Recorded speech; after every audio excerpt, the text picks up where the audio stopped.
출애굽을 통한 이스라엘 백성들의 구원의 역사 이후에 하나님께서 이끄시는 광야에서의 여정을 위해서 이 필요한 이스라엘의 진영이 이제 마침내 우리 갖추어지게 되었습니다.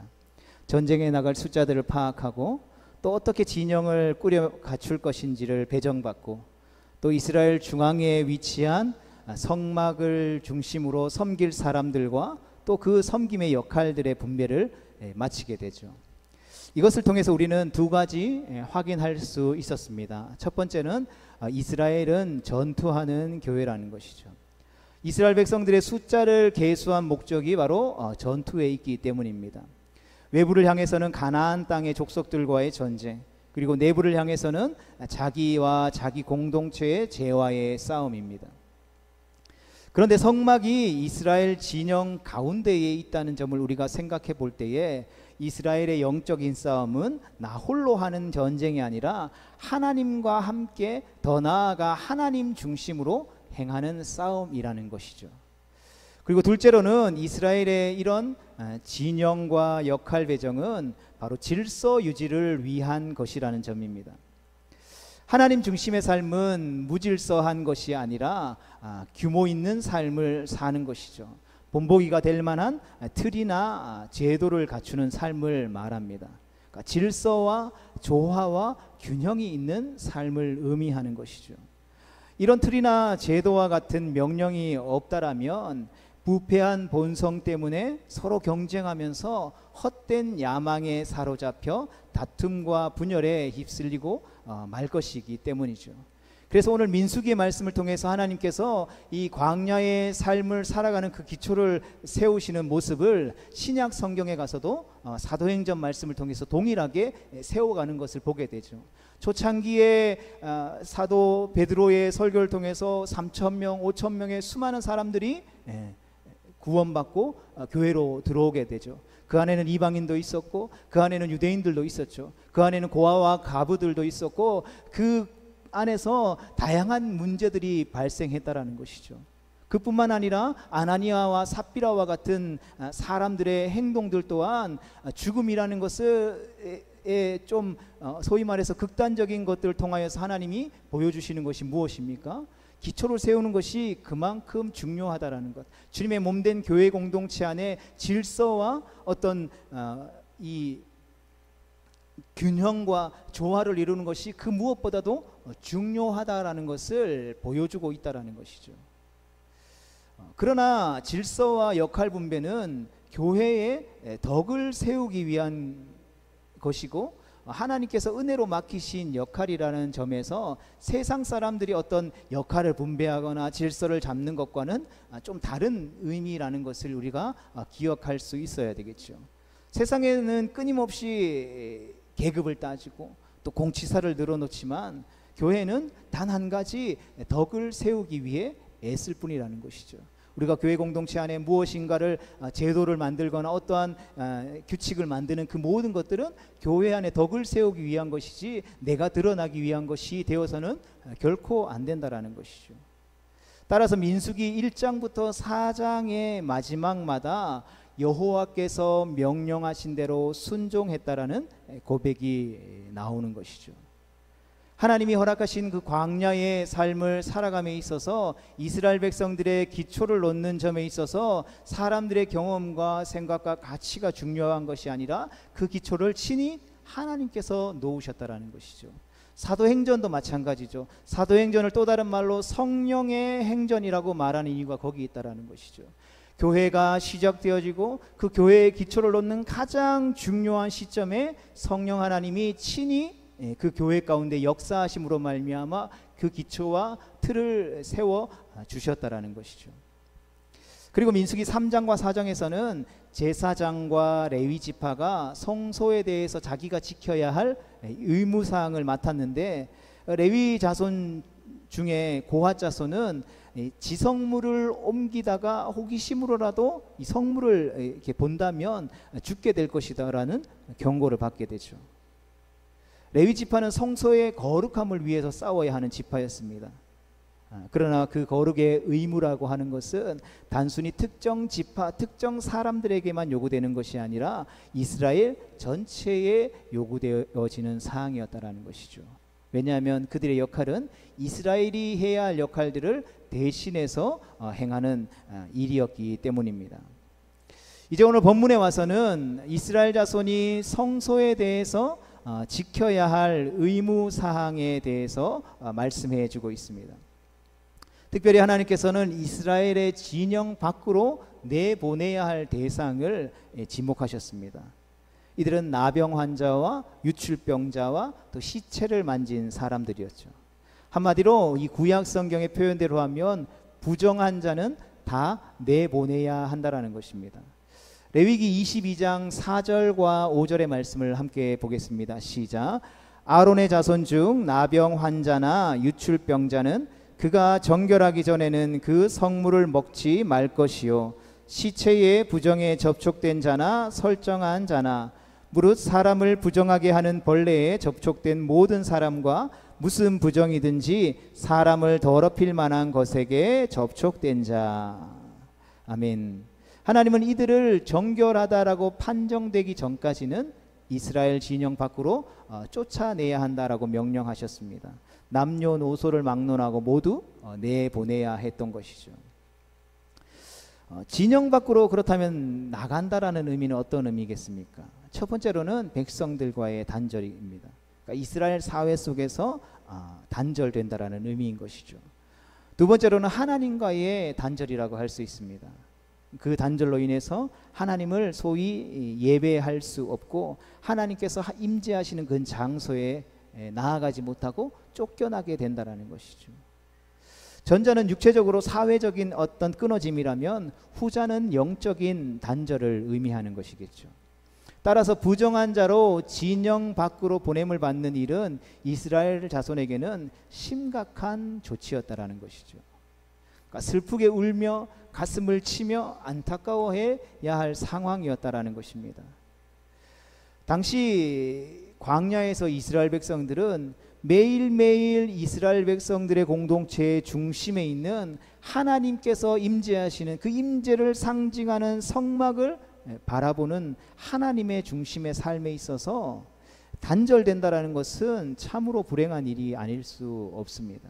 그러니까 이스라엘 백성은 곧 성막 중심의 삶이었다라는 것이죠. 이스라엘 백성들 하면 그것이 바로 하나님과 함께하는 삶이라는 것을 동의어로 여길 만큼 이들은 하나님과 함께하는 삶이 매우 중요했다라는 것이죠. 그도 그럴 것이 광야라는 것은 아무것도 없는 것이죠. 이스라엘 백성들이 광야에서 살아왔던 생활을 보면 하나님이 먹이시고 입히시고 마시게 하시고 심지어는 의복이 40년 동안 이 신학교에서 성경을 배우면서도 참 의아했었는데 의복이 헤어지지 않았대요. 40년 동안 단벌 신사로 계속 있었는지 갈아입었는지 모르겠지만 하나님께서 계속해서 철마다 때마다 그 옷을 갈아입고 사입을 수 없잖아요. 그러니까 계속해서 하나님의 초자연적인 은혜들로 그 의복과 신발이 헤어지지 않는 삶을 살았다라는 것이죠. 그러한 하나님과 떼어낼 수 없는 밀접한 삶을 살아가는 이스라엘 백성들에게 있어서 그 하나님으로부터 쫓겨나고 단절되어진다라는 것은 상상할 수 없는 삶이었다라는 것이죠. 하나님이 계시는 곳을 사모하지 않는 세상과 육적인 사람들에게는 그것이 크게 실감되지 않겠지만 하나님을 사랑하는 사람에게는 다른 것이죠. 시편 63편 1절로 2절 말씀 같이 보겠습니다. 시작. 하나님이여 주는 나의 하나님이시라. 내가 간절히 주를 찾되 물이 없어 마르고 황폐한 땅에서 내 영혼이 주를 갈망하며 내 육체가 주를 앙모하나이다.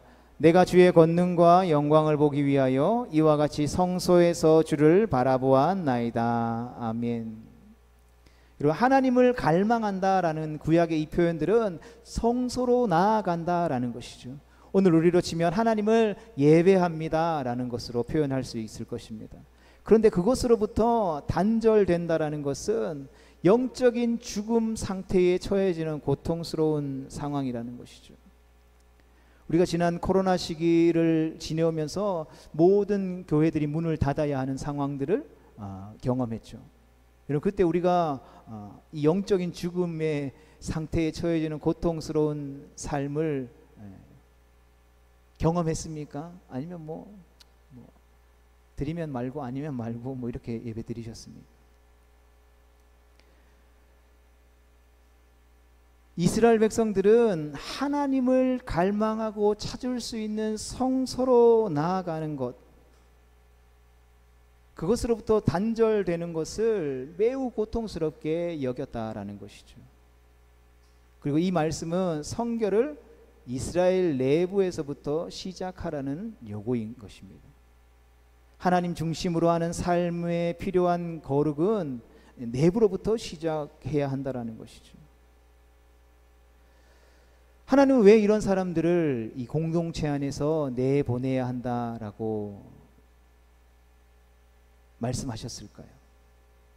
왜 이런 사람들을 내보내야 합니까? 라고 우리가 또 질문할 수도 있겠죠. 이 사람들이 부정하다, 더럽다라고 판정받게 된 이유를 따지려고 하면 부정의 이유를 우리는 어디로 돌리게 됩니까? 하나님께로 돌리게 될 것이죠. 우리는 사람들을 쫓아내는 것이 너무하다라고 말하기보다는 왜 이렇게까지 명령하셔야 하는지에 대한 하나님의 뜻을 물어야 하는 것이죠. 많은 사람들이 성경에 나오는 때로는 잔인한 내용들, 모두 진멸하라 라는 내용들, 어떤 사람들을 배제하라, 쫓아내라, 돌로 쳐 죽이라 하는 그 상황들을 보고 하나님은 사랑의 하나님이신데 왜 이런 일들을 행하시지? 하나님이 이중인격을 가지고 계신 건가? 하나님을 신뢰할 수 있는 건가? 이런 하나님을 믿고 나의 구원자로 받아들일 수 있는 것까라는 의문을 가지기도 한다라는 것이죠. 그러나 그러한 시각으로 볼 것이 아니라 왜 이렇게까지 하나님이 명령하셔야 하는지에 대한 하나님의 뜻을 우리는 물을 수 있어야 한다는 것이죠. 그래서 단어 하나에 집중하는 것이 아니라 그 전체 맥락을 통해서 이 성경을 통해서 하나님이 말씀하시고자 하시는 하나님의 뜻이 무엇인지 발견할 수 있어야 하는 것이죠. 그것은 같이 읽어보겠습니다. 시작. 거룩한 백성으로 부름받은 이스라엘의 성결은 우리 안의 죄를 제거하는 것으로부터 시작해야 한다라는 것을 경험시키기 위함이라는 것이죠. 지금 이스라엘 백성들은 거룩한 백성으로 부름받았다라는 것이죠. 그리고 부름받은 백성들을 향하여 하나님이 뭐라고 명령하십니까? 내가 거룩하니 너희도 거룩할지어다 말씀하고 있는 것이죠. 그러하기에 이스라엘 백성들은 거룩해야 할 사명이 있는 것입니다. 그리고 그 거룩의 첫 걸음은 바로 죄를 제거하는 것으로부터 시작되어야 한다라는 것을 경험시켜 주시기 위한 것이죠. 처음의 시작, 첫 단추를 바로 끼워야만 바르게 단정하게 옷을 입을 수 있기 때문인 것과 같은 맥락이라는 것입니다.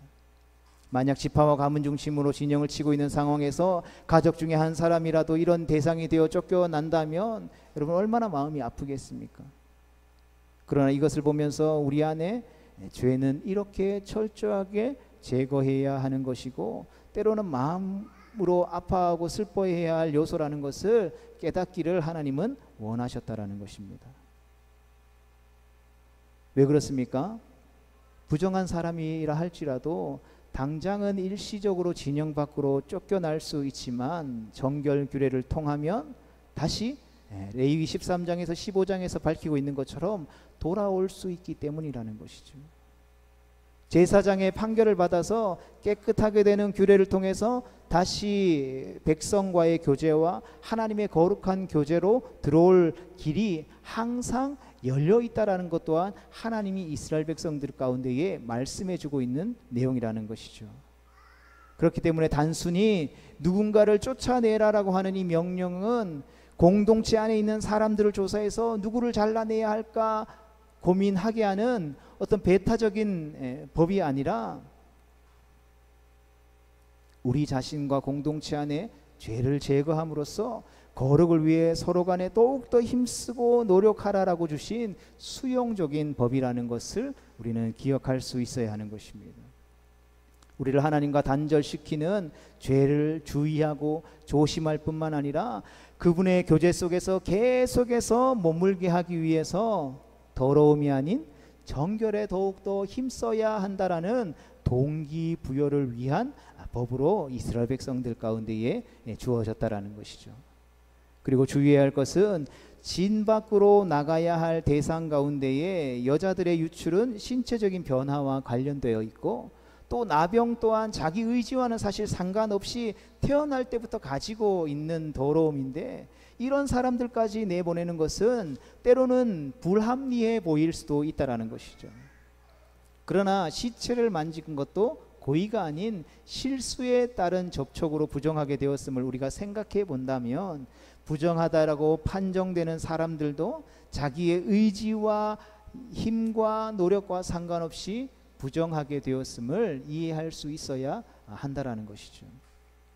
여자나 나병 환자를 차별해서 대우하는 그런 규례가 아니라, 이것을 통해서 모든 죄인은 자기 의지와 노력과 상관없이 더럽혀진다라는 사실을 직시하라라는 말씀인 것이죠. 모든 사람이 죄를 범하였음에 하나님의 영광에 이르지 못한다라는 그 말씀을 보여주고 있다라는 것이죠.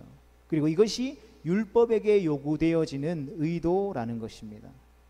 구약은 외부적인 규례만을 명령하는 것 같지만, 눈에 보이는 것을 통해서 때로는 보이지 않는 것까지 우리에게 교훈해 주고 있다라는 것이죠.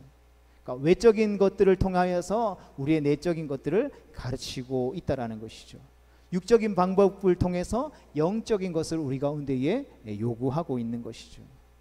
이 사실을 간과한 사람들이 있죠. 누구입니까? 바로 유대인들이죠. 바리새인들과 서기관들. 그들은 겉만 보고 껍데기만 붙들고 핵심은 버려서 던져버렸습니다. 예수님께서 그들을 향해 입술로만 공경하고 마음이 멀어진 자들이요 외식하는 자라라고 책망하셨죠. 왜 그렇습니까? 마태복음 15장 11절에 있는 것처럼 사람을 더럽게 하는 것이 입으로 들어가는 것이 아니라 입에서 나오는 것임을 그들은 알지 못했기 때문이라는 것입니다. 우리는 단순히 이 사람이 시체를 만졌고 나병이나 유출이 나에게 없다고 해서 스스로 깨끗하게 여겨도 된다라는 생각을 하지 않아야 한다라는 의미인 것이죠. 우리는 어떤 형태로든지 간에 부정함에 늘 접촉해서 더러운 자로, 즉 죄인으로 판명될 수 있고, 그럴 경우 하나님의 임재 앞에서 격리될 수 있는 철저한 존재라는 것을, 선을 행할 능력이 없는 존재라는 것을 기억하기를 원하셨다라는 것이죠. 그러하게 끊임없이 우리는 내가 거룩하니 너희도 거룩할지어다 라고 말씀하시는 그 주님의 말씀을 기억하며 되새기며 살아가야 하는 것이죠. 우리가 매월 첫째 주일 예배를 통해서, 성찬식을 통해서 주님이 우리를 위해 찢기신 살과 피를 기억하고 기념하는 이유가 바로 여기에 있는 것입니다. 하나님의 중심을 살려하고 성막에 임재하신 거룩한 하나님의 영광을 아침과 정심과 저녁으로 마주하는 성도에게 거룩과 성결은 그 마음에서부터 시작해야 하고, 삶 전체로 확대되어져서 음식이 먹고 마시는 것과 사람들과의 모든 만나는 그 관계에서 일어나는 문제들에서도 잘 적용되어 수 있어야 한다는 것이죠. 그래서 사도 바울 로마서 8장 12절에 데살로니가전서 4장 3절 말씀을 통해서 육신에게 져서 육신대로 살면 안 된다라고 요구하면서 죄를 피하는 것과 함께 우리가 더 깊이 생각해야 할 것이 우리를 향한 하나님의 뜻, 즉 거룩함이다라고 말씀하고 있는 것입니다. 우리가 그분의 뜻에 복종하고 그분의 말씀에 순종함으로 그분 앞에서의 거룩함이 우리의 어떤 말뿐이 아니라 실천적인 열매로도 나타나야 한다라는 것을, 증명해야 한다라는 것을 우리에게 말씀하고 요구하고 있는 것이죠. 그리고 그 가운데서 우리도 늘 부정함을 입고 더러운 말과 생각에 젖어드는 것은 어떤 우리의 나약함과 육체의 한계와 이 세상에서의 계속되는 위험 때문이다라는 것을 기억할 수 있어야 합니다. 그리고 그때마다 우리는 회개는 말로만이 아니라 우리 마음속에서부터 통회하고 자복하는 심령을 가지고 나아와야 하고, 이 일을 위해서 우리를 거룩하게 하시는 성령의 도우심을 충만하게 받기를 힘써야 한다라는 것입니다. 성령으로 우리 마음에 충만하게 부어주시는 그 하나님의 사랑을 힘입어야 한다라는 것이죠. 다시 하나님을 사랑함으로써 우리 마음이 더러움에서 깨끗함으로, 부정에서 정결함으로 방향 전환할 수 있는 은혜를 매일 구해야 하는 것입니다. 그것이 진영 밖으로 떠난 자들을 통하여서 하나님이 이스라엘 백성들 가운데에 깨닫게 해주시기를 원하시는 영적인 원리라는 것이죠. 마지막으로 부정한 것이나 정결한 것의 구분은 장차 그리스도 안에서 더러운 자를 정결케 씻어주시는 은혜를 예표하는 것입니다. 부정하게 된 사람 입장에서 왜 나를 부정하다라고 하는가라는 차원보다 부정한 자가 다시금 깨끗하게 될 수 있다라는 은혜를 가르쳐 주시기 위한 것이다라는 것이죠. 그리고 그 은혜는 그리스도 안에서 새롭게 도래할 새로운 질서를 보여주는 구약의 예수님을 나타내는 예표로 이스라엘 백성들 가운데에 주어졌다라는 것이죠. 따라서 예수님께서 오실 때까지 정결 규례만은 라는 것은 한시적으로 필요하다라는 것이죠. 그리고 이러한 한시적인 목적 때문에 더 완전하고 더 정결함을 사모하며 살아야 하는 것이 바로 구약 백성의 영적 자세였다라는 것이죠. 예수님께서 오셔서 모든 것을 씻으시는 그 은혜를 그 시대 사람들 중에서 증거할 복음이 필요했기 때문이라는 것입니다.